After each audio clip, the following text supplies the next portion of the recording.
Hello guys, welcome to day 21 of my internship. Last వీడియోలో PSA test అంటే తెలుసుకున్నాం. మరి కోలన్ క్యాన్సర్ని ఎర్లీగా ఎలా డిటెక్ట్ చేస్తారో తెలుసుకుందాం. కొలోరెక్టల్ క్యాన్సర్ అంటే కోలన్ లేదా రెక్టంలో వచ్చే క్యాన్సర్. దీన్ని ఎర్లీగా గుర్తించడానికి కొన్ని స్క్రీన్ టెస్ట్లు ఉన్నాయి. వాటిలో ఒకటి FIT, ఫీకల్ ఇమ్యునోకెమికల్ టెస్ట్. ఇది స్టూల్ శాంపుల్లో కనిపించని బ్లడ్ ఉందా లేదా అని చెక్ చేస్తుంది.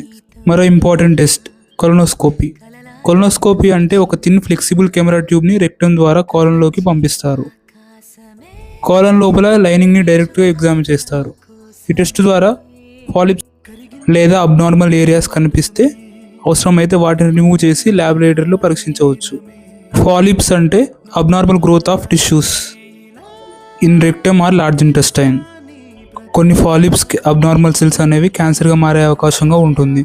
వాటిని ఎర్లీగా గుర్తించి రిమూవ్ చేయడం వల్ల కోలోరెక్టల్ క్యాన్సర్ని ప్రివెంట్ చేయడంలో సహాయపడుతుంది. అందుకే